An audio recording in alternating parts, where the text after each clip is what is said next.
그 사람들이 거기서 일어나서 소돔으로 향하고 아브라함은 그들을 전승하러 함께 나가니라. 여호와께서 이르시되 내가 하려는 것을 아브라함에게 숨기겠느냐? 아브라함은 강대한 나라가 되고 천하 만민은 그로 말미암아 복을 받게 될 것이 아니냐? 내가 그로 그 자식과 권색에게 명하여 여호와의 도를 지켜 의와 공도를 행하게 하려고 그를 택하였나니 이는 나 여호와가 아브라함에게 대하여 말한 일을 이루려 함이니라. 여호와께서 또 이르시되 소돔과 고모라에 대한 부르짖음이 크고 그 죄악이 심히 무거우니 내가 이제 내려가서 그 모든 행한 것이 과연 내게 들린 부르짖음과 같은지 그렇지 않은지 내가 보고 알려 하노라. 그 사람들이 거기서 떠나 소돔으로 향하여 가고 아브라함은 여호와 앞에 그대로 섰더니 아브라함이 가까이 나와 이르되 주께서 의인을 악인과 함께 멸하려 하시나이까? 그 성중에 의인 50명이 있을지라도 주께서 그곳을 멸하시고 그 50 의인을 위하여 용서하지 아니하시리이까? 주께서 이같이 하사 의인을 악인과 함께 죽이시면 부당하오며 의인과 악인을 같이 하심도 부당하니이다.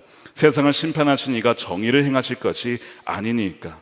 여호와께서 이르시되 내가 만일 소돔 성읍 가운데에서 의인 50명을 찾으면 그들을 위하여 온 지역을 용서하리라. 32절입니다. 아브라함이 또 이르되 주는 노하지 마옵소서. 내가 이번만 더 아뢰리이다. 거기서 10명을 찾으시면 어찌하려 하시나이까? 이르시되 내가 10명으로 말미암아 멸하지 아니하리라. 여호와께서 아브라함과 말씀을 마치시고 가시니 아브라함도 자기 곳으로 돌아갔더라. 아멘. 하나님의 말씀입니다. 지지난주에 우리 창세기 18장 이 전반부를 살펴보았습니다. 하나님께서 인간의 모습을 하고 아브람과 사라를 만나러 오신 것이죠. 하나님이 찾아오신 것은 다름 아니라 바로 사라를 만나시고 어떤 그녀에게 믿음을 주기 위해서 친히 방문하셨습니다. 사라는 열방의 어미라는 새 이름을 받았지만 여전히 사라는 자신이 생명을 잉태할 것이라고 전혀 믿지를 못하고 있었습니다. 사라는 그러나 속으로 웃는 것조차도 알아차리시는 정말 놀랍고 두려우신 하나님을 거기서 경험을 하고 그때부터 비로소 하나님을 믿기 시작합니다. 약속하신 이분은 신실하신 하나님, 약속을 지키시는 분이시구나 하는 것을 그가 믿게 되는 것이죠. 그래서 히브리서 11장에 보면 사라를 믿음의 여인으로 묘사를 합니다. 11장 11절이에요 1111입니다 잘 보세요. 믿음으로 사라는 나이가 지나서 수태할 수 없는 몸이었는데도 임신할 능력을 얻었습니다. 그가 약속하신 분을 신실하신 분으로 생각했기 때문입니다. 그러니까 사라가 언제 믿기 시작했는가? 바로 그날이죠. 바로 속으로 웃었다가 하나님을 만나게 된 바로 그때부터 그녀는 하나님을 믿기 시작한 것이었습니다. 바로 이것이 하나님이 방문하신 첫 번째 목적이었습니다. 그런데 하나님이 방문하신 것은 이것만은 아니었습니다. 두 번째 목적이 있었는데 그것이 오늘 본문의 주제입니다. 하나님은 소돔과 고모라에서 들려오는 어떤 울부짖음의 소리를 들으신 거예요. 그것 때문에 오신 겁니다. 20절에 보면 여호와께서 또 이르시되 소돔과 고모라에 대한 부르짖음이 크고 그 죄악이 심히 무겁다라고 하셨습니다. 자, 하나님은 속으로 웃는 사라의 웃음을 들으셨고, 두 번째로 소돔과 고모라에서 들려오는 울부짖음을 들으시는 거예요. 하나님은 우리의 신음과 우리의 기도를 들으시는 주님이신 줄로 믿으시길 축복합니다. 하나님은 다 들으신다는 거예요. 자, 그러면 하나님은 지금 이 자신에게 들려오는 이 울부짖음이 무엇인지를, 과연 그것이 진짜인지를 알아보려 하신다는 것이죠. 그래서 21절에 보면 내가 이제 내려가서 그 모든 행한 것이 과연 내게 들린 부르짖음과 같은지를 확인해 보겠다. 여러분, 이 울부짖음이 무엇일까요? 그 뒤에 보면 큰 죄악이라고 있습니다. 그러니까 뭔가 죄악과 관련된 울부짖음이죠. 그것은 바로 뭐냐면 희생자의 울부짖음입니다. 어떤 압제자의 폭력과 억압에 의한 피해자의 울부짖음이 바로 그거예요. 그래서 그것이 구체적으로 무엇이었을까? 에스겔 선지자가 소돔의 죄악을 이렇게 기록을 합니다. 에스겔 16장 49절에요. 내 아우 소돔의 죄악은 이러하니 그와 그의 딸들에게 교만함과, 음식물의 풍족함과 태평함이 있으며 또 그가 가난하고 궁핍한 자를 도와주지 아니하며 거만하여 가증한 일을 내 앞에서 행하였음이라. 그러므로 내가 보고 곧 그들을 없이 하였느니라. 자, 여기에 보면 교만하여서 풍족함에도 불구하고 가난하고 또한 궁핍한 자를 도와주지 않았다라는 것이 소돔의 죄라는 것이죠. 여러분, 도와주지 않는 것이 죄가 될까요? 예, 그렇습니다. 우리가 마땅히 도울 수 있음에도 불구하고 도와주지 않는 것은 죄라는 거예요. 현대법에도 사마리아인의 법이 있어요. 도와줄 수 있는지 도와주지 않으면 죄라는 것입니다. 요한일서 3장 17절에 누구든지 세상 재물을 가지고 있으면서 자기 형제 자매의 궁핍함을 보고도 마음 문을 닫고 도와주지 않으면 어떻게 하나님의 사랑이 그 사람 속에 머물겠습니까? 그 사람은 하나님의 사람이 아니라는 것입니다. 그러니까 이 가난한 자를 돕지 않은 것은 경범죄가 아니라 하나님께는 엄청난 죄가 될 수 있다는 거죠. 지난 여름에 나태죄를 이렇게 정의를 했습니다. 주님이 주신 사명에 사랑과 열정이 없는 상태가 나태다. 그러니까 우리가 적극적으로 짓는 죄가 있지만 적극적으로 하지 않는 죄가 있다는 것입니다. 그것이 나태예요. 이웃을 향해서, 어려운 이들을 향하여서 열정으로 사랑하지 않고 돕지 않는 것은 그건 큰 죄라는 것입니다. 이것이 소돔의 죄라는 거예요. 또한 이 소돔의 죄는 무엇이냐? 바로 인색함입니다. 인색함은 탐욕에서 오는 것이죠. 더 많이 가지려고 하다 보니까 나누질 못하는 거예요. 그래서 어려운 사람들을 보고도 내 것을 주지 못하는 이 인색함은 바로 탐욕에서 온다는 것입니다. 부자와 나사로 이야기에서 그럼 부자가 무슨 죄를 저질렀죠? 특별히 뭐 죄를 저지른 것 같지 않아요. 그의 죄는 그의 집 앞에 있었던 그 거짓 나사로를 보고도 도와주지 않은 나태와 탐욕과 근본적으로 교만의 죄라는 것이죠. 왜 교만이냐? 이 모든 것이 내 능력으로 얻었다라고 하는 생각하는 것. 그래서 내가 지금 이 모든 부를 누릴 만한 자격이 있다라고 생각하는 것이 교만이죠. 이것이 소돔의 죄였다는 것이에요. 초대 교부 중에 대바실리우스라고 하는 분이 있습니다. 그가 강도가 누구냐? 이 강도를 이렇게 정의했어요. 강도란 청지기로서 하나님께 위탁받은 것을 자신의 소유물이라고 여기는 사람입니다. 그러니까 우리가 가지고 있는 모든 것이 하나님이 주신 것인데 그것이 마치 내 것인 양 생각하는 자들은 다 강도라는 것입니다. 왜냐? 하나님이 주신 것인데, 하나님의 것인데 내 것이라고 생각하는 것은 하나님의 것을 빼앗은 강도라는 것이죠. 그 사람이 탐욕스러운 사람이고 강도라는 것입니다. 그래서 그 바실루스가 이런 얘기를 합니다. 그대가 숨겨둔 그 빵은 굶주린 이들이 먹어야 할 빵이며 그대의 옷장에 처박아 놓은 옷은 헐벗은 사람들이 입어야 할 옷입니다. 그대의 신발장에서 썩고 있는 신발은 맨발로 다니는 이들이 신어야 할 신이고 그대의 금고에 숨겨둔 돈은 가난한 사람들이 먹고 살아야 할 돈입니다. 따라서 그렇게 많이 도와줄 수 있는데도 도와주지 않는 것은 그대가 그만큼 그 사람들에게 죄를 짓는 것입니다. 얼마나 부끄럽습니까? 강도가 다른 자가 아니라 나누지 않는 자가 강도라는 것이죠. 그리하여 소돔의 수많은 이들이 굶어 죽어가며 헐벗으며 울부짖는 소리가 하나님께 들리고 있었던 것입니다.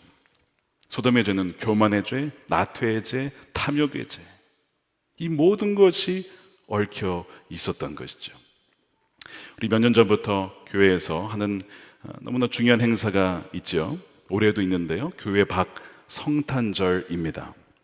여러분, 성탄절이 되면 자연스레 이런 생각을 합니다. 성탄절 선물과 특히 아이들은 올해는 무슨 선물을 받을까? 자기 생일도 아닌데 선물을 벌써 기대하고 있어요. 그래서 외국에서는 이런 운동이 있습니다. Christmas is not your birthday라고. 당신의 생일 아니라고, 크리스마스는. 아이들에게는 동심을 파괴하는 것이긴 한데 그건 맞는 거죠. 크리스마스는 우리 주님의 생일이시죠. 그래서 이 교회 밖 성탄절의 목적은 무엇이냐면 성탄절이 되어도 선물을 받지 못하는 아이들, 누릴 수 없는 아이들과 그 가정들을 선별을 합니다. 그래서 우리 복주간과 연계해서 형제교회와 미자립교회와 연계해서 어려운 가정, 올해는 300가정을 선별을 해서 그 가정과 아이들에게 선물을 나눠주는 거예요. 그 아이들도 선물을 받을 자격이 있다. 하나님의 사랑을 전해주는 것입니다. 그래서 이 모든 것은 내가 주는 것이 아니고 누가 주는 거예요? 하나님이 주시는 거라는 것이죠. 이건 내가 주는 게 아니라는 거예요. 주면서 생생을 내시면 안 됩니다. 이건 전적으로 하나님이 주시는 것이고 하나님은 나를 통해서 여러분에게 주신 것입니다. 이렇게 해야 된다는 것이죠. 그래서 이 긍휼 사역이라는 것, 교만과 인색함을 치료하는 아주 중요한 훈련이에요. 이거는 그냥 되지 않습니다. 훈련해야 됩니다. 믿음으로 훈련해야 돼요. 그래야만 우리의 인색함을 치유할 수가 있습니다. 그러니까 이번에 우리 교회 밖 성탄절 행사는요, 도시와 지역사회를 섬길 수 있는 또한 절호의 기회요, 우리의 교만과 인색함을 치료할 수 있는 훈련입니다. 이번 주 20일부터 시작이 됩니다. 많이 신청해 주시길 부탁을 드립니다.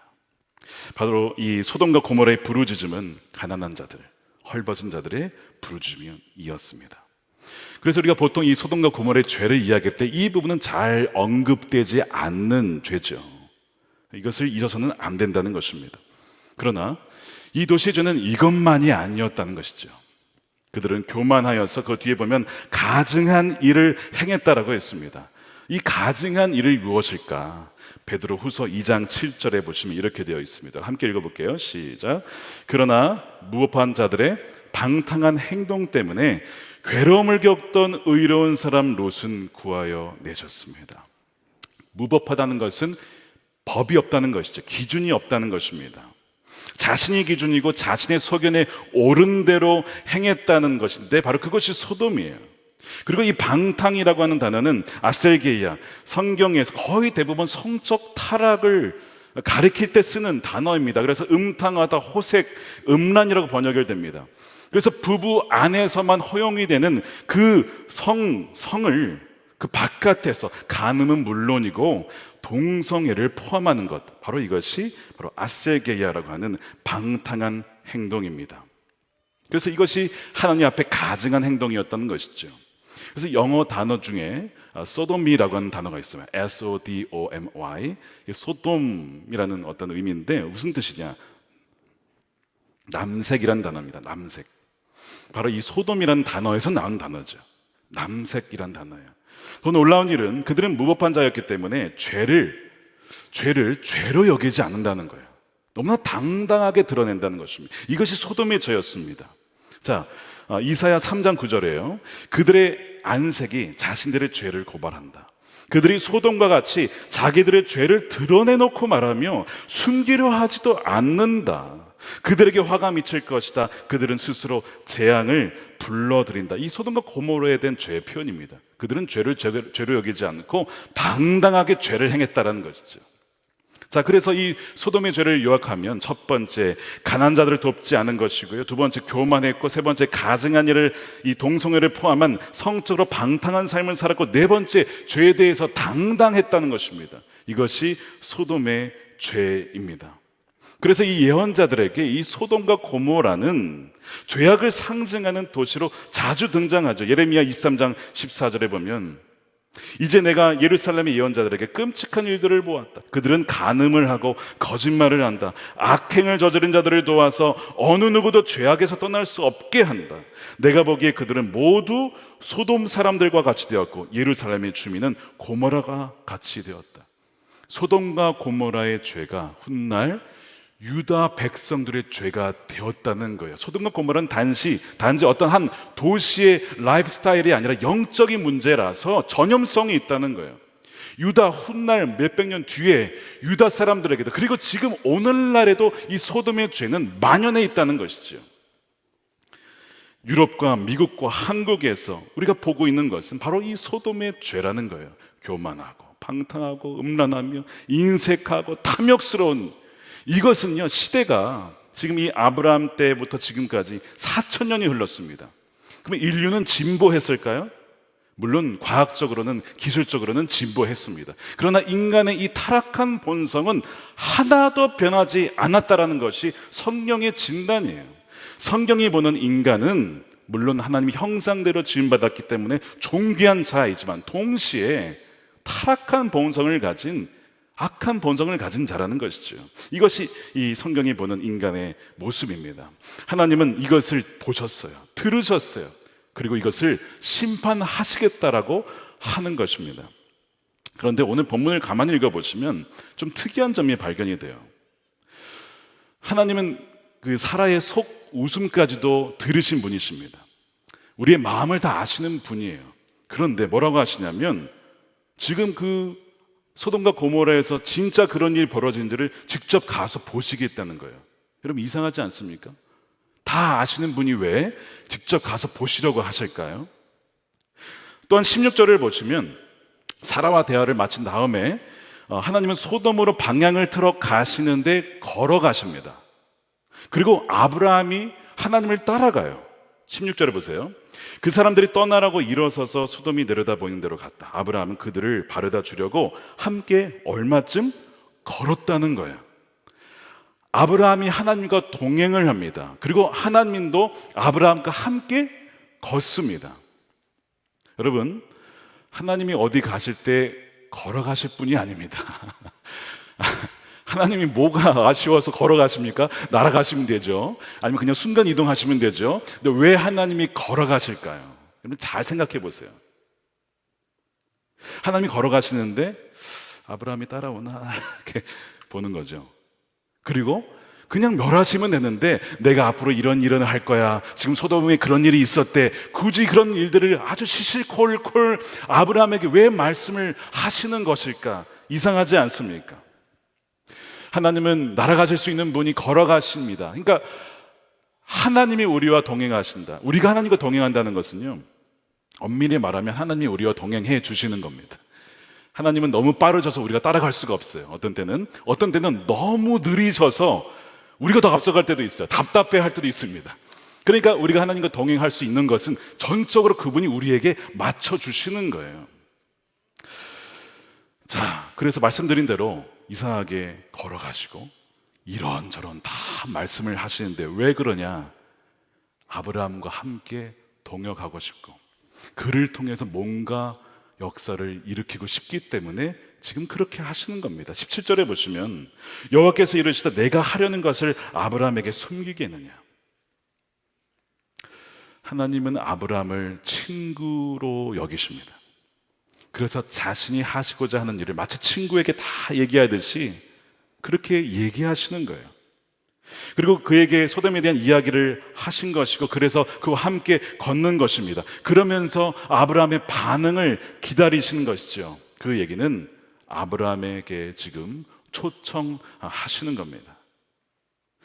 하나님이 하시고자 하는 일을 그를 통해서 행하시려고 초청하시는 거예요. 그러면 그를 통해서 하시고자 하는 일이 무엇이냐? 19절에 보면 하나님이 왜 아브라함을 택하셨는지를 드디어 여기에서 말씀을 하세요. 자, 19절입니다. 내가 아브라함을 선택한 것은 그가 자식들과 자손을 잘 가르쳐서 첫 번째 나에게 순종하게 하고 두 번째 옳고 바른 일을 하도록 가르치라는 뜻에서 한 것이다. 그의 자손이 아브라함에게 배운 대로 하면 나는 아브라함에게 약속한 대로 다 이룰 것이다. 이 두 가지예요. 하나님께 순종하게 하고 또한 옳고 바른 일을 하도록 가르치라는 뜻에서 그의 자손들을 가르치고 그의 후손들을 가르치고 결국에는 수많은 민족들을 하나님께로 돌아오게 하려고 아브라함을 택했다는 것입니다. 그 이유를 말씀하시는 거예요. 다시 말해 내가 너를 통해 이 지금 엉클어진 세상을 바로잡을 것이다. 너는 제사장이야. 너는 나와 세상 가운데 서서 기도하며 간구하며 죽어가는 저 백성들을 돌아오게 하는 제사장으로 내가 너를 택한 거야 라고 말씀을 하시는 것이죠. 그래서 지금 이 소돔과 고모라에서 이런 일이 벌어지고 있어. 그들은 망해야 되는데 너 어떻게 할 거야? 하나님은 지금 묻는 것이죠. 너 가만히 있을 거니? 아브라함이 하나님이 어떤 마음을 갖고 계신지를 알았어요. 왜 하나님 나와 걸으시지? 왜 하나님이 이 모든 일을 나한테 말씀하시지? 그 이유를 알게 된 거예요. 그래서 그가 어떻게 하느냐? 22절에 보세요. 아브라함은 여호와 앞에 그대로 섰더니라고 되어 있습니다. 그대로 섰다. 아브라함이 가다가 그대로 섰어요. 하나님 앞에 딱 섭니다. 여러분, 이것은 그냥 선 게 아닙니다. 하나님 앞에 섰다라고 하는 이 표현은 관용구예요. 뭐냐면 중보자로 선다는 의미입니다. 세상과 하나님 사이에, 망해가는 그 세상과 하나님 사이에 서서 하나님 저들을 살려주십시오라고 할 때 그 중보자로 선다는 의미이죠. 예를 들어서 모세가 그랬어요. 하나님께서 이스라엘 백성들을 애굽에서 건지셨는데 아까 우리가 기도했잖아요. 그들이 어떻게 했죠? 불평했어요. 우리를 죽이려고 합니까? 우리를 왜 구원하셨습니까? 물도 없는 곳에서, 음식도 없는 곳에서 막 불평을 쏟아내니까 하나님이 이들을 멸망시켜야겠다. 근데 그때 어떻게 하죠? 모세가 하나님 앞에 서서 하나님 이들을 살려주십시오. 하나님의 백성을 죽이면 하나님의 이름이 뭐가 됩니까? 자기의 백성들을 광야에서 죽였다라고 하면 하나님의 이름이, 영광이 가려지지 않습니까? 중보하는 거예요.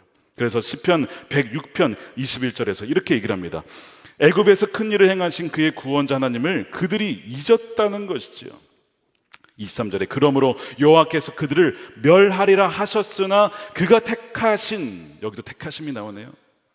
모세가 그 어려움 가운데에서 그의 앞에 서서 그의 노를 돌이켜 멸하시지 아니하게 하였도다. 모세가 어디에서 배웠을까요? 바로 아브라함입니다. 그러니까 원조는 아브라함이에요. 지금 아브라함이 소돔과 고모라와 하나님 그 사이에 서서 하나님 앞에 딱 선 거예요.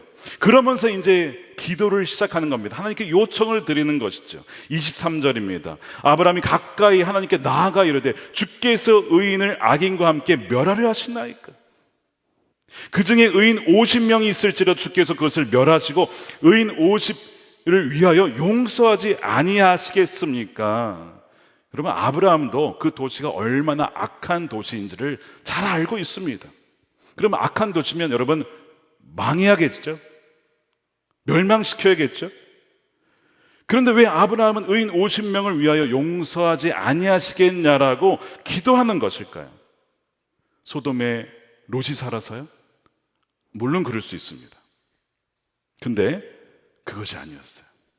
만일 아브라함이 롯을 살리기 위해서, 물론 그것도 있었겠지만 롯을 살리기 위해서 기도했더라면 그는 이렇게 기도할 필요가 없었어요. 이렇게 기도했을 겁니다. 하나님, 하나님의 의견에 전적으로 동감합니다. 야, 그 소돔과 고모라는 벌써 망했어야 될 도시입니다. 싹 쓸어버리십시오. 그러나 하나님, 롯과 그의 가족들은 좀 살려주시면 좋겠습니다. 그들만 싹 빼주시고 이 모든 이들은 싹 다 멸망시켜 주십시오. 이렇게 기도하면 아주 심플하잖아요. 그런데 오늘 기도에는요, 롯이 등장하지 않습니다. 롯과 그의 가족들이 나오지 않아요. 그는 단지 롯만을 생각한 것이 아닙니다.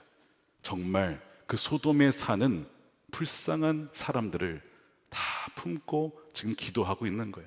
비록 그들이 죄인이긴 하지만 그들에게 기회를 달라라고 지금 기도하고 있는 것입니다. 소돔 전체를 그가 품고 있는 거예요. 물론 아브라함은 하나님이 공의로우신 분임을 알았습니다. 악을 그냥 넘어갈 수는 없습니다. 여러분, 공의로우신 하나님이 악을 그냥 넘어가면 공의로운 하나님 맞습니까? 아니죠. 반드시 악을 멸하셔야 공의로운 하나님이에요. 근데 그것을 이용해서 아브라함이 이렇게 기도를 하는 거죠. 23절에 아브라함이 주님께 가까이 가서 아뢰었다. 주님께서 의인을 기어이 악인과 함께 쓸어버리시겠습니까? 공의로운 하나님은 맞는데 만일 의인을 같이 죽이면 공의로운 하나님 아니지 않습니까? 말 되네. 이렇게 되는 거죠. 하나님이 어떤 분임을 잘 알고 있었어요. 하나님과 동행하면서 그분의 성품을 알았습니다. 악인을 멸하시는 것이 하나님의 성품은 맞는데 만일 거기에 의인이 있다면 같이 죽이는 것은 이건 불의한 일이 아니냐는 거죠. 그래서 일단은 50명으로 시작하는 거예요. 40명, 30명, 20명, 그게 10명까지 줄어드는 것이죠. 25절에 보세요. 주께서 이같이 하사 의인을 악인과 함께 죽이시면 부당한 것입니다. 불의한 일이십니다. 하나님은 그렇게 행하실 분이 아니라고 하는 것이죠. 정의를 행하실 분이 아닙니까? 라고 하는 거예요. 그러니까 그는 지금 하나님의 공의의 이 성품의 기초에서 기도를 하고 있어요. 여러분, 너무나 귀한 중요한 기도의 원리입니다. 하나님이 어떠한 분이시냐를 기초로 기도하는 것이 응답받는 기도의 원리거든요. 그러니까 하나님 이 공의를 행하시되 그러나 의인을 같이 명하시면 안 되지 않습니까? 그러니까 다 같이 살려주십시오. 기회를 더 주십시오 라고 기도하는 것이죠. 또한 한편으로 아브라함이 알고 있는 하나님은 어떤 분이시냐? 공의의 하나님일 뿐만 아니라 은혜로운 하나님, 자비의 하나님이신 것을 알고 있었어요. 자, 18절에서 하나님이 내가 왜 너를 택했는지를 쫙 얘기했습니다. 내가 너를 택한 것은 너가 아이들을 또 후손들을 잘 가르쳐서 그들이 나를 순종하게 하고 정말 옳고 바른 것이 무엇인지를 잘 가르칠 수 있을 것이라고 내가 믿어서 너를 택한 거야 라고 말씀하셨죠. 그때 아브라함이 어떻게 반응했습니까? 하나님 잘 보셨네요. 제가 그런 아주 적격한 사람입니다. 아유, 하나님 보는 눈이 있으시네, 이렇게 반응했습니까? 아니라는 거예요. 그는 자신이 자격이 없다는 것을 너무나 잘 알고 있었어요. 여러분, 지금 우리 아브라함을 쭉 살펴봤잖아요. 아브라함의 모습이 어땠습니까? 믿는 것 같다가 더 믿지 않고, 뭔가 좀 두려운 일이 발생하면 애굽으로 냅당 도망가고, 다시 돌아왔다가 다시 회개한 것 같아서 이번엔 좀 믿나 싶으면 이번엔 또한 하갈을 통해서 아이를 낳으려고 하고, 뭐 엘리에스를 통해서, 그러니까 이 모든 아브라함의 행동은 사실상 하나님을 굉장히 무시하고 믿지 않는 사실 죄악된 행위였습니다. 하나님을 얼마나 우습게 여기셨으면 아브라함이 이렇게 행동했을까요? 그러니까 자기는 전혀 자격이 없는 사람이에요. 그런데 하나님이 어떻게 해주셨어요? 기다려주셨어요. 참아주셨어요. 떠나지 않으시고 계속 찾아와 주시는 거예요. 저는 아브라함이 참 바보 같은 짓을 참 많이 했지만, 죄송하지만 하나님의 사랑이 꼭 바보 같은 사랑 같아요. 아니, 이렇게 정말 저 같으면 벌써 버렸을 텐데 하나님은요, 아브라함을 버리지 않는, 우리가 보통 사랑의 눈먼 당신 따로 없어요. 하나님이 사랑의 눈먼 당신이에요. 아브라함을 떠나지 않고 계속 찾아오시는 거예요. 내가 너를 기다려줄게. 내가 너가 믿음이 없는 거 나도 잘 안다. 아브라함아, 좀만 믿어봐. 좀만 기다려봐. 나를 정말 믿어버려. 그러면서 막 별을 보여주시고 막 온갖 하나님이 그를 어떻게 설득해 보려고, 여러분 그렇게 하시는 하나님의 모습을 한번 상상해 보세요. 지금까지 그렇게 온 것이잖아요. 아브라함이 그걸 알고 있었어요. 하나님이 나를 어떻게 사랑하셨고 기다리셨는지를 너무나 잘 알고 있었습니다. 하나님은 은혜의 하나님이십니다. 죄가 있다고, 믿지 않는다고 멸망시키시는 그런 하나님이 아닌 것을 아브라함은 잘 알고 있었던 것이죠. 여러분, 우리가 지금까지 살아있는 것이 우리가 죄가 하나도 없는 의인이라서 살아있는 것일까요? 아마 그렇게 생각하시는 분은 아마 한 분도 없으실 겁니다. 그 완벽하게 공의로우신 하나님께서 우리의 속 생각과 마음까지도 읽는 그분께서 정말 공의롭게 우리를 판결하신다면요, 우린 벌써 다 죽었을 겁니다. 벌써 다 심판받았을 거예요. 음식을 먹다 죽든지 차를 타고 가다 죽든지 벌써 죽었을 거라고요. 그런데 우리가 왜 살아있습니까? 전적인 그분의 긍휼하심이에요. 자비하심입니다. 예수님께서 그 얘기 하셨어요. 실로암 탑이 무너져서 죽은 18명, 그 사람들이 예루살렘에 있는 다른 모든 사람들보다 더 많이 죄를 지어서 죽은 것이 아니다라고 하셨습니다. 만약 공의라는 잣대를 들이대면 모두 망할 수밖에 없다라고 말씀하셨어요. 우리 모두가 죄인이라는 것입니다. 사건 사고를 보면서 그들이 죄가 많아서 죽었구나, 가지 말아야 할 것을 가서 망했구나, 그렇게 생각하지 말라는 것입니다. 물론 그러한 심판이 있을 수도 있겠죠. 그러나 십자가는 우리에게 말하는 거예요. 나보다 더 큰 죄인은 없다라는 것입니다. 만약 그것을 깨닫지 못했다면 아직 십자가를 모르는 것이지, 경험하지 못한 것이고 통과하지 못한 것입니다. 우리가 자격이 있어서 하나님 앞에 설 수 있는 것이 전혀 아니라는 것입니다. 그런 사람은 단 한 사람도 없습니다. 우리들도, 아브라함도 하나님 앞에 설 수 있는 사람은 아무도 없는 거예요. 그런데 하나님은 아브라함을 보러, 우리를 만나시러, 아니 우리 안에 아예 임재하셨어요. 좌정하셨어요. 그것이 전적인 그분의 은혜라는 것을 깨달아야 된다는 것이죠. 아브라함은 그것을 알았어요. 공의의 하나님이시죠. 그는 동시에 은혜의 하나님이시다, 용서의 하나님이시다, 사랑의 하나님이시다, 다시 한번 기회를 주시는 하나님이심을 그가 알았습니다. 수차례 자기가 용서받고 용납받고 다시 일어설 수 있는 기회를 수차례 주셨다는 것을 너무나 잘 아니까 하나님, 이들도 저에게 행하신 것처럼 용서해 주십시오. 불쌍히 여겨 주십시오. 다시 한번 기회를 주십시오. 그렇게 기도하는 거죠. 창세기 18장 24절, 26절에 의인 50을 위하여 용서하지 아니하시리이까. 그 뒤에 보면 하나님이 그 50명 때문에 온 지역을 용서하리라 라고 하십니다. 근데 이 단어가 히브리어로 나사인데요. 영어로 번역을 용서하다, 그러니까 forgive라고 쓰지 않았습니다. 뭐라고 썼냐면 spare라고, 남겨두다라고 했어요. 왜 forgive를 쓰지 않고 spare라는 단어를 썼는지 아십니까? 용서하다는 것은 죄를 없애주는 거잖아요. 근데 공의의 하나님이신데 그 죄를 그냥 없애할 수 있습니까? 못하시죠. 그러면 공의 하나님 아니거든요. 그렇기 때문에 그냥 forgive가 아니고 일단은 봐주는 거예요. 그것이 spare입니다. 기회를 더 주는 거예요. 기다려주는 거예요. 참아주시는 거예요. 그래서 spare라고 하는 것입니다. 한글 번역은 용서라고 했기 때문에 약간 헷갈릴 수는 있어요. 그러나 본래 의미는 집행유예를 해달라는 뜻입니다. 죄인은 맞지만 그러나 다시 한번 기회를 주십시오. 그리하여 다시 한번 하나님께 나아갈 수 있는 찬스를 달라는 것이죠. 죄인은 맞지만 집행을 유예시킬 수는 있지 않습니까? 왜요? 자신이 그런 은혜를 받았기 때문에, 수차례 받았기 때문에 이 소돔과 고모라의 도시에 있는 사람들도 집행유예를 해 주십시오.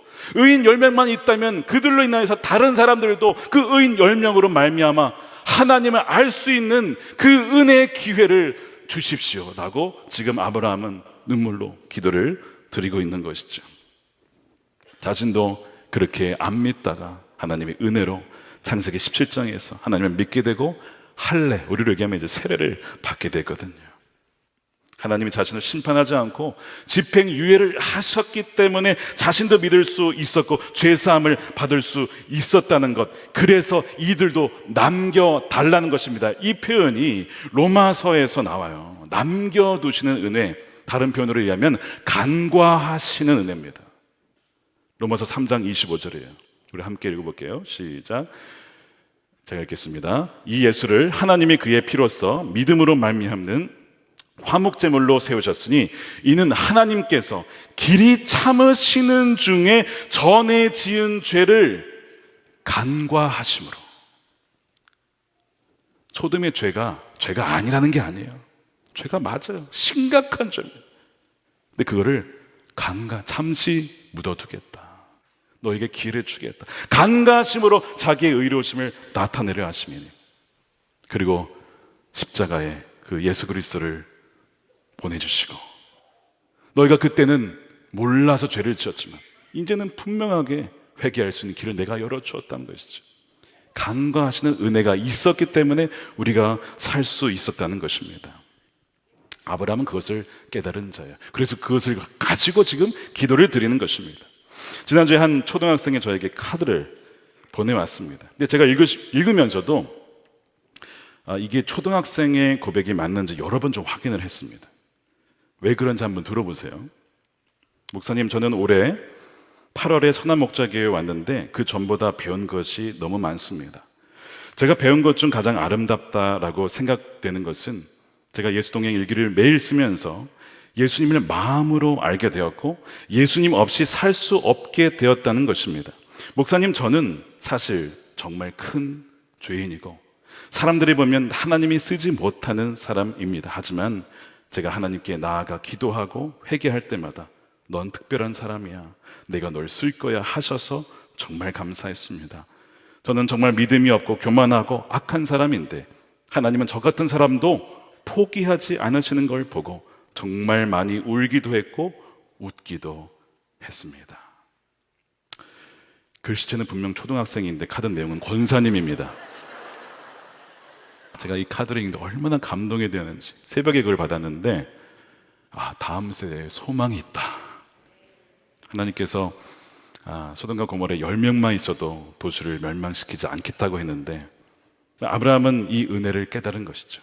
그래서 소돔을 남겨달라고, 집행유예해달라고 저에게 행하신 것처럼 그렇게 간청을 하는 것입니다. 그랬더니 하나님께서 그 10명 때문에 내가 멸하지 않겠다. 32절에 그 10명 때문에 멸하지 아니하리라. 지금 아브라함이 중보자로 하나님과 소돔 사이에 서 있습니다. 중보자였던 것이죠. 그런데 바로 이것이 유일한 의인이신 예수님의 기도였어요. 예수님께 십자가에서 자신에게 못 박는 이들을 위해서 이렇게 기도를 합니다. 저들을 용서해 주십시오. 저들은 지금 자신들이 무엇을 하는지 전혀 알지 못합니다. 저들을 용서해 달라는 거예요. 그리고 온 인류가 받아야 될 죄의 대가를 자신이 십자가에서 다 지신 거예요. 우리의 죄를 다 그분이 십자가에서 지시는 완벽한 사랑, 완벽한 의로움. 예수님 때문에 다시 아브라함이 이렇게 물을 수 있게 된 겁니다. 하나님, 의인 한 명을 찾으시면 어찌하려 하십니까? 의인 한 명 때문에 멸하지 않으시겠습니까? 하나님이 이렇게 말씀하십니다. 그래, 그 의인이 예수 그리스도라면, 내 아들 예수 그리스도라면 내가 멸하지 않으리라. 우리는 유일한 의인이시자 궁극적인 중보자이신 예수님으로 인하여서 멸망당하지 않을 수 있는 것입니다. 그 의인 한 명을 인해서, 예수님으로 인하여서 악인들도 변화될 수 있음을 우리 하나님은 아시기 때문에 집행유예를 하시는 거죠. 그래서 예수님은 진정한 대제사장으로서 우리와 하나님 사이를 중보하신 바로 분이셨어요. 그래서 히브리서 7장 25절에 이렇게 기록합니다. 그러므로 자기를 힘입어 하나님께 나아가는 자들을 그는 온전히 구원하실 수 있으니 이는 그가 항상 살아계셔서 그들을 위하여, 우리를 위하여 간구하심이라. 지금 아브라함이 이 모습은 누구를 가리키고 있는 거예요? 바로 예수님을 가리키고 있는 거예요. 그러니까 아브라함은 예수님을 보여주는 바로 표본이었던 것이죠. 자, 그런데 여러분, 이 아브라함이 중보자였고 궁극적인 중보자는 바로 예수님이신데, 그렇기 때문에 그분을 믿는 자들에게는 어떤 사명이 있느냐? 바로 하나님과 도시 사이에 서서 기도하는 중보 기도자의 사명이 있는 거예요.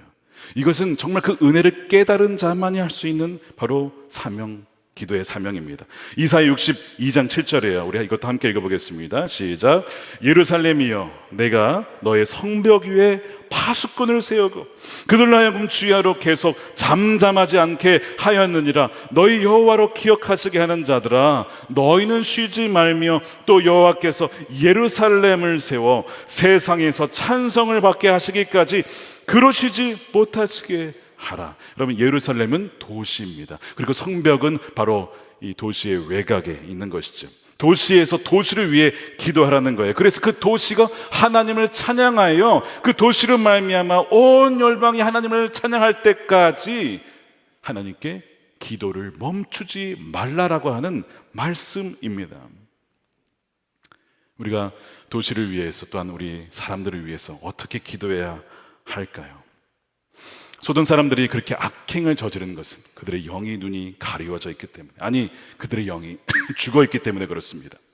죄가 얼마나 무서운 것인지, 하나님을 떠난 상태가 얼마나 무서운 것인지, 그들이 지금 어디를 향하고 있는지 그들이 지금 전혀 눈을 볼 수가 없기 때문에 그렇다는 거예요. 그 얼마나 불쌍한 자들입니까? 아브라함도 과거엔 자신에게 믿음의 눈이 없었어요. 그렇기 때문에 지금 이 소돔 사람들의 행태 역시도 긍휼의 눈으로 바라보는 거죠. 그들이 보지 못해서 그런 것입니다라고 지금 기도를 드리는 거예요. 그들을 불쌍히 여겨달라고 기도하는 것입니다. 마귀가 우리를 얼마나 속이는지, 마귀가 쓰는 두 가지 무기가 있어요. 무기라기보다는 도구입니다. 하나는 속이는 저울입니다. 뭘 속이느냐? 죄가 가볍다라고 속입니다. 거짓말, 속이는 거, 우리 입술로 불평하는 거, 나태, 이 모든 것이 별것 아니라고 속이는 저울을 쓰고 있어요. 너 그거 괜찮아. 그 정도는 괜찮아. 이게 속이는 저울이에요. 두 번째 도구는 속이는 시계가 있습니다. 야, 아직 하나님을 찾기는 너무 이른 거 아니야? 야, 지금 벌써 그렇게 뜨겁게 가려고 하지 마. 나중에 믿어도 괜찮아. 십자가의 감도 알지? 마지막에 예수 믿고 낙원 갔잖아. 평생 즐기고 하다가 그때 예수 믿으면 돼. 이게 뭐예요? 속이는 시계입니다. 또 한편으로는 하나님께 나가기는 너무 늦은 거 아니야? 너무 늦었다는 거예요. 지난주에 어떤 간증하신 분이 너무 늦게 와서 죄송합니다. 그런 게 어디 있어요? 늦은 게 어디 있어요?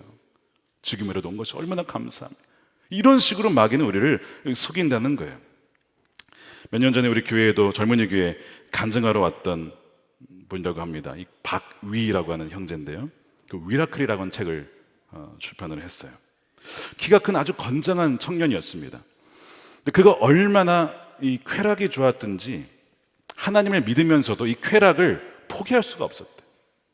그래서 그가 한 번은 토요일 날 술을 진창 마신 다음에 주일날 그래도 교회에 나왔어요. 그리고 믿음이 있는 친구예요. 나와서 예배를 드리는데 이렇게 기도를 드렸대요. 하나님, 저는 세상의 쾌락을 포기할 수 없습니다. 하나님, 저는 교회 반 그리고 세상 반 회색 크리스천으로 살겠습니다. 하나님, 그러다가 제가 나이가 들어서 죽을 때가 되었을 때 그때 완전 하나님께 돌아갈게요. 이거를 예배당에서 육성으로 소리를 내어서 기도를 한 거예요. 대단하죠? 이게 믿음이 있는 겁니까 없는 겁니까? 이거 잘 모르겠어요. 회색 크리스천으로 자기 살겠대요. 그렇게 기도를 드렸는데 이제 집안에서 이제 잘 살았기 때문에 유학도 가고 공부도 잘했고 직장도 정규 직원이 됐어요. 얼마나 좋아요. 그러니까 막 술 파티를 벌인 거예요. 또 회사에서 축하 파티 한다고 술을 마시는데 어느 정도로 마셨냐면 필름이 끊기도록 마신 거죠. 필름이 끊겼습니다. 그래서 깨어났는데 어디서 일어났냐면 병원에서 일어난 거예요. 전신마비가 된 채로 뒷목이 부러졌어요. 사고를 당한 겁니다. 믿어지지 않더래요. 의식이 있고 자기 몸이 보이는데 몸을 꼼짝할 수가 없는 거예요. 의사가 그런 얘기를 했답니다. 이 청년은 앞으로 손가락 하나 까딱하지 못할 겁니다.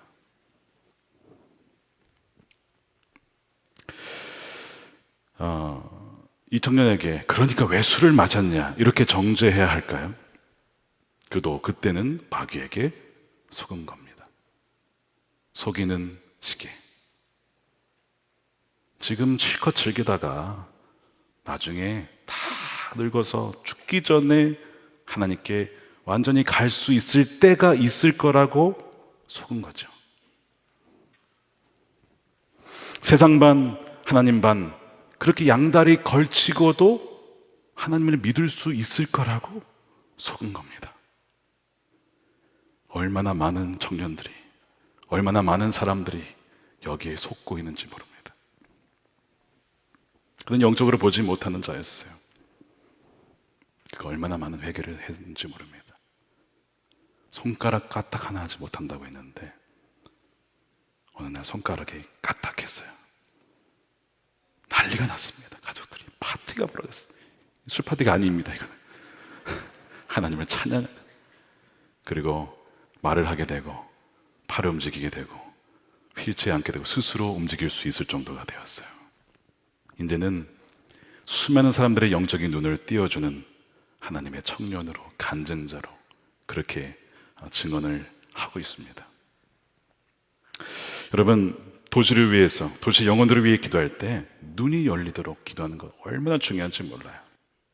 사도 바울이 에베소에 있는 성도들을 위해서 편지를 쓰면서 그들을 위해서 기도한 것은 단 하나입니다. 뭘 기도했는지 아십니까? 그것이 에베소서 1장에 나오는데요. 단 하나예요. 그들의 마음의 눈을 열어주십시오 라는 기도였습니다. 17절이야. 에베소 1장 17절에 우리 주 예수 그리스도의 하나님이신 영광의 아버지께서 지혜와 계시의 영을 여러분에게 주셔서 하나님을 알게 하시고 마음의 눈을 밝히 열어주셔서 밝혀주셔서 하나님의 부르심에 속한 소망이 무엇이며 성도들에게 베푸시는 하나님의 영광스러운 상속이 얼마나 풍성한지를 여러분이 알게 되고 보게 되기를 원합니다. 보면 끝난다는 것이죠. 모든 문제는 보지 못하기 때문에. 밭에 감추어진 보화를 발견한 사람, 어떻게 자신의 전 재산을 팔아서 그렇게 헌신했냐고요? 단 하나입니다. 받기 때문에 그래요. 받기 때문에. 그것이 얼마나 풍성한지, 예수 그리스도 안에 모든 보화가 있다는 것을 받기 때문에 자신의 모든 것을 팔아서 샀다는 거예요. 원인은 단 하나입니다. 받다는 것이죠. 그래서 사도 바울은 에베소 교인들을 위하여서 포기해 달라고, 저들의 눈을 열어달라고, 엘리사가 그 사환을 위해서 눈을 열어달라고 기도하는 거잖아요. 우리가 도시를 위해서 기도해야 되는 것이 바로 그거예요. 저들이 눈을 열어 주십시오 라고 기도해야 되는 것입니다. 그래서 보지 못하면 망하는 것이고 보면 사는 것입니다. 이번 너무나 안타까운 이태원 사고 때 경찰로서 그때 그 현장에서 그 사람들을 살리느라 열심히 섬겼던, 일했던 김태겸이라는 경사님이 계세요. 지금 이제 비록 이 안타까운 사건이겠지만 그 경사님의 그 살리고자 했던 수많은 것들이 영상으로 이제 돌면서 소위 이제 영웅으로 이렇게 칭송을 받고 있는데요. 근데 그가 한 인터뷰에서 울면서 이렇게 고백을 하는 거예요. 경찰관으로서 제 소명을 다하지 못했습니다. 면목이 없습니다. 죄송합니다. 그런 고백을 하더군요. 출동 신고를 받고 가서 필사적으로 살리고자 해서 많은 사람들을 살리긴 했지만 너무나 많은 사람이 죽었다는 것은 바로 나의 책임, 자기의 문제라는 것을 그렇게 고백을 하는 거예요. 저는 그 얘기를 보는데 이것이 교회가 해야 될 사실은 고백 아닌가. 우리가 청년들을 위해서, 우리가 다음 세대를 위해서 더 사랑하지 못하고 더 기도하지 못해서 그런 것입니다 라고 하는 그 고백을, 그 회개의 기도를 해드려야 되는 건 아닌가.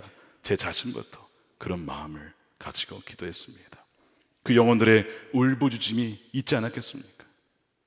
하나님, 저도 살고 싶어요. 그 영혼은 모르지만 그렇게 하나님 죽어가는 그 영혼들 속에서 무엇이 들렸겠습니까? 하나님께 울부짖음이 들렸겠죠. 울부짖음이. 근데 그 울부짖음을 우리가 듣지 못하고 듣고도 아무것도 하지 못했다면 그 책임은 누구에게 오느냐? 그 믿는 사람들에게 오는 거 아니에요? 왜냐하면 도시가 멸망을 당하면 책임을 누구에게 묻느냐? 하나님 뭐라고 하시냐면 파수꾼에게 묻겠다고 했습니다. 파수꾼이 소리치지 않냐고 외치지 않았기 때문에 그 피해의 값을 파수꾼에게 묻겠다는 것입니다. 누가 파수꾼이에요? 아까 우리가 파수꾼이잖아요. 우리가 중보기도로 부름받은 것인데 우리가 기도를 더 하지 못해서, 바로 이 경찰의 고백은 우리 그리스도인들의 회개, 기도요 고백이어야 된다는 것이죠. 우리가 더 기도하지 못한 태만의 죄라는 것입니다. 지금 아브라함이 이제 공의를 기초로, 또한 은혜를 기초로 지금 기도를 하고 있는 거예요. 하나님, 도시를 위해서 기도합니다. 소돔인 사람들의 불쌍히 여겨주시고 저들의 눈을 열어주셔서 지금 멸하지 마시고 집행유예를 해 주십시오라고 그렇게 기도하고 있는 것입니다. 마찬가지로 우리도 도시를 위해서 그렇게 기도하라고 주님은 우리를 부르신 거예요. 수많은 영혼들이 죽어가며 울부짖고 있다라는 것을 여러분, 우리는 알아야 한다는 것입니다. 그리고 그 믿음으로 기도할 때에 살아난다는 것이죠. 매월 첫째 주 금요일에 다음 세대를 위한 안수 기도를 하고 있어요. 지난 11월 4일에도 약 100여 명의 어린아이들과 청소년들을 위해서 기도를 했습니다. 저도 기도를 섬겼는데 저는 이제 기도 카드를 다 스캔을 해가지고 보관을 합니다. 각 교구에 혹은 필요한 연결해야 될 부분이 있으면 보내드리고 제 자신도 기도를 기억하기 위해서 그렇습니다. 아이들이 어떤 기도를 하는지 아십니까? 어떤 아이가 이런 기도를 드렸어요. 하나님, 큐티를 대충 하는 마음을 없게 해주세요. 큐티를 대충 했나 봐요. 그거를 기도했습니다. 어떤 아이는 엄마와 언니들에게 안 까불게 해주세요. 그런데 이런 기도들도 있었습니다. 하나님, 우리 아빠가 예수님을 믿게 해주세요. 근데 그 다음에 다른 애가 왔어요. 근데 그 아이도 아빠가, 또한 내가 친구들이 예수님을 믿게 해주세요. 아니, 무슨 기도 제목이, 자기 기도 제목은 없고 아빠를 위한 기도 제목이 있는 거예요. 작은 아브라함 같다라는 생각이 들었습니다. 지금 이 아브라함의 이렇게 긴 기도 중에 아브라함 자신을 위한 기도가 있습니까? 없어요. 순전히 그 악한 소돔 사람들을 위해 기도하고 있습니다. 근데 지금 이 아이들도 아니 기도 제목 내라 했더니 자기 아빠 구원해 달라고 기도하고 있는 거예요. 생각보다 많은 가정이 아빠 없이 혹은 엄마 없이 부모 없이 그렇게 나오는 가정들이 상당히 많습니다. 그 아이들이라고 아빠와 함께 예배 드리고 싶지 않을까요? 성탄절에 나도 어떤 가정들처럼 엄마 아빠하고 함께 예배하고 싶어. 왜 그런 마음을 갖지 않겠어? 그러니까 하나님, 우리 아빠 예수님 믿게 해주세요. 그렇게 기도를 드린 것이죠. 제가 그 기도를 받고 눈물로 기도했습니다. 하나님, 이 아이의 믿음의 기도를 들어주십시오.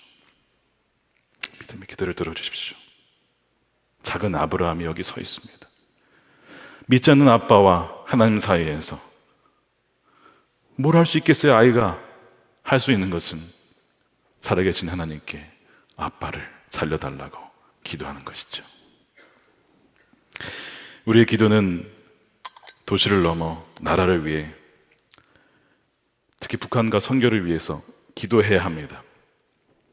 엘렌 로스 선교사님이라고 계세요. 한국 예수전도단을 세우신 오대원 목사님의 사모님입니다. 그분이 책을 쓰셨는데요. 엘렌 로스 선교사님이 기쁨의 여정이라는 책입니다. 귀장 출판사에 나왔는데, 거기에 보면 이 오대원 목사님이 1979년 2월 24일에 친구들과 함께 기도하던 중에 보았던 환상에 대한 내용이 여기에 기록이 되어 있습니다. 어떤 내용이었냐면, 한반도가 보이는데 북쪽은 마른 뼈같이 먼지가 많았고 남쪽은 아주 크기는 하지만 속이 썩어 있는 감처럼 보이더라는 겁니다. 그러니까 왜 남한이 썩고 있는가? 하나님께서 남한은 열매를 많이 주셨다는 거예요. 그런데 그리스도인들이 북한을 위해 중보하지 않고 북한을 원수로 여기기 때문에 썩어가고 있다. 하나님이 한국에게 교회도 주시고 부흥도 주시고 경제력도 주신 것은 왜 그러냐? 북한을 위해 중보하라고 주신 것인데 북한을 원수로 여기고 미워하더라는 것이죠. 심지어 그리스도인들이 북한을 사탄의 영역으로 여기고 두려워하면서 하나님께서 북한 땅에 부흥을 가져오실 것을 믿지 않고 있다라는 것을 보여주셨다는 겁니다. 그게 첫 번째 환상이에요. 두 번째 환상은 남한과 북한의 가지가 드리워져 있어요. 이렇게 아주 큰 나무입니다. 그 뿌리의 한쪽은 성령의 물인 바다에, 또 한쪽은 하나님의 말씀인 땅에 박혀 있었는데 한 번도 저녁을 아우르는 큰 부흥을 보내실 것을 보여주신 것입니다. 그래서 그 나무가 열매들을 덮였는데요, 누가 그 나무를 탁 흔드니까 그 열매가 어디에 떨어졌느냐? 일본, 중국, 러시아에 떨어지면서 알래스카와 대양 남쪽까지 그 열매가 떨어지더래요. 그러니까 지금 이 분단의 문제는 북한의 죄, 그리고 북한의 죄도 죄지만 그런 북한을 미워하고 북한을 위해 기도하지 않는 한국의 문제이기도 하다라는 것이죠. 바꿔 말하면 북한과 중국과 일본과 이 선교의 키는 대한민국에 달려있다 라고 하는 것을 본 거예요. 그래서 남한을 위해서, 북한을 위해서 기도해야 된다는 것입니다. 아까 읽은 이사 62장에 보면 예루살렘이 나와요. 세상에서 찬송을 받기까지 하나님으로 하여금 쉬지 못하시게 하라라고 했죠. 그럼 평양은 동방의 예루살렘이라는 도시입니다. 그렇게 불렸던 도시죠. 그래서 우리가 아는 길선주 목사님이 심우하시던 장대현 교회가 그 평양이라는 도시에 세워져 있었어요. 근데 지금은 뭐가 세워져 있습니까? 그 장대현 교회 터 위에 김일성 부자 동상이 세워져 있어요. 그 도시가 다시 예루살렘으로 하나님께 찬송을 드리는 그날이 오기까지 뭘 쉬지 말라고요? 기도를 쉬지 말라고 우리에게 그 사명을 주신 거예요. 그러니까 우리의 도시를 향한 사명은 우리 한국, 이 성남, 서울, 한국만이 아니라 평양의 예루살렘, 정말 그 예루살렘을 위하여서 우리가 기도해야 된다는 것입니다. 그럴 때에 바로 도시가 회복이 되고 나라가 회복이 되어지고 복음으로 통일이 되는 때가 반드시 오게 될 줄로 믿습니다. 사랑하는 여러분, 도시에서 울부짖는 소리가 들려옵니다. 복음을 알지 못하고 예수님을 알지 못하여서 죽어가는 수많은 청년들과 사람들의 부르짖는 소리가 들려와요. 살고 싶은데 어떻게 살아야 할지 몰라서 엉뚱한 곳으로 가는 수많은 청년들이 있다는 것입니다. 죗값이 가볍다라고 하는 마귀의 속이는 저울에 속고 있고, 또한 속이는 시계에 의해서 지금은 하나님 그렇게 열심히 할 필요 없다라고 속는 사람들도 얼마나 많은지 모릅니다. 소돔이 따로 있는 것이 아니라 지금 우리가 살아가는 이 도시가 바로 소돔과 같은 곳입니다. 마귀의 압제와 결박을 당하여서 죽어가는 애들이 참 많아요. 그러나 하나님은 그들을 멸망시키려 하기보다는 살리기를 원하세요. 그래서 아브라함에게 이 뜻을 보여주신 것이고, 저와 여러분들에게 그 뜻을 알리시고 기도하라고 하신 것입니다. 우리가 그 믿음으로 기도할 때 가정이 살아나고, 또한 도시가 살아나고, 또한 나라가 살아나고, 이 한반도가 살아나게 될 줄로 믿습니다. 그 믿음 가지고 우리 중보기도자의 사명을 감당하는 저와 여러분들의 삶이 되시기를 주님의 이름으로 축원합니다.